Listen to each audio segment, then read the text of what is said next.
What's going on, y'all? Hey, I hope you're able to join me live. This is Robert Bolden on this amazing day in November. It is fast approaching Thanksgiving. As a matter of fact, I think it's going to be a week from tomorrow. So excited about my favorite holiday because it has to do with giving thanks and being grateful. And boy, oh boy, the more I learn about gratitude, the more I understand the power and significance of living a life in gratitude. Well, this is Robert Bolden, Life Transformed, and this is We Wednesday, where I jump on here every Wednesday at about this time, at about 11:45 Eastern, to share some insight that I've received over the last week. And I think, as I've shared with you all before, the more I am in the Word, the more insight I receive, the more open and curious I am, the more wisdom I gain, the more consistent I am, the more my character changes. All these things kind of build on each other. And it's such a beautiful, beautiful transfiguration, if that's even a word. It just felt right in the moment. I don't know. Anyway, let's get right to an inspiration for me this week. Again, I do this because we are in this together. And if I can share something that has impacted my life, maybe, just maybe, it might impact your life in some small way. And that's where we are all called to do, is share our testimonies as they occur. We all have a big testimony, but then there are daily things that we can testify to, share with others in the spirit of Jesus, and it can bring light to others. And, it's not, don't overthink it, because God is working in everybody's life. So it isn't like you've got to be so calculated with it. Just speak out your word, and that's what We Wednesday is all about. All right. So, We Wednesday today. Blessed are the peacemakers, for they will be called children of God.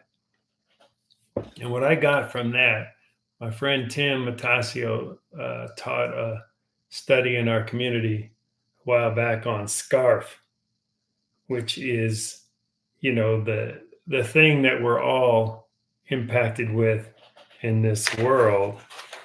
Let's see if I wrote down specifically what it is. No, I didn't write it down, but SCARF is like, autonomy and certainty and relatedness, all these things that we as humans, fairness. If it isn't fair, then something's wrong. Here, I got the things written here, as a matter of fact. Let me refer to them so I can get them right for you all. Okay, so peacemakers, I wrote, are free of SCARF. Okay, and SCARF is, the S stands for status. Humans like to win.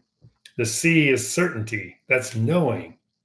Just have to know what's going to happen. If I do this, what's going to happen? We want certainty. We want autonomy, control. We want to be able to do things my way. Right? That's a common theme in our culture. Relatedness.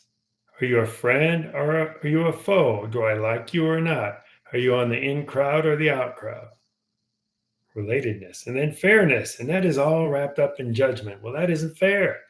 Life's supposed to be fair. So if you get caught up in all of those things, then you're not going to be a peacemaker. I can think about, I was at my favorite coffee shop, and there are a bunch of folks that informally meet there all the time. So if you're around, you just join them. If not, whatever. So they invited me to join this particular day, and a couple of the guys got into a little bit of a back and forth. And I ended up playing that peacemaker role. Really aware that it's just all about perspective, and you can't get too caught up in my way, the status. Humans like to win. No, it's my way. No, it's my way. So I became the peacemaker. bridging the gap for the two.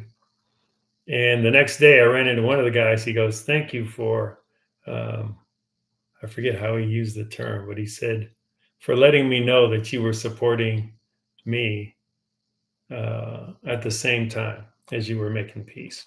So that was so good, right? That is a perfect example of what peacemakers are supposed to be. And that's why it touched me so much. Okay, so passion is the secret sauce of peacemakers. You have to be passionate about following Jesus. It's not a feeling, but a decision, that fuels you. Feelings can change, but decisions and actions fuel our passion. If our passion for God wanes, then our race becomes a have to instead of a want to. Boom. Our race becomes a have to rather than a want to. If we rely on our feelings, our race becomes a have to rather than a want to. But if you make a decision, which will fuel your actions, which fuels your passion, and if our passion is for God, then we're going to want to go out there and do the things that are going to build the kingdom and fuel what He's doing and how He's working in our lives. Beautiful, beautiful. Well, that's it for today. I hope you enjoyed Wednesday because we are in this together. Join me anytime. If you want to join me, just message me here on YouTube. We'll get you in. I'm going to invite you in right at the beginning, and then you'll be able to hear what it is I got insight on. You'll be able to speak into it and share your thoughts. So it's a beautiful way to share. So let's do it. Have a great rest of your morning, afternoon, or evening.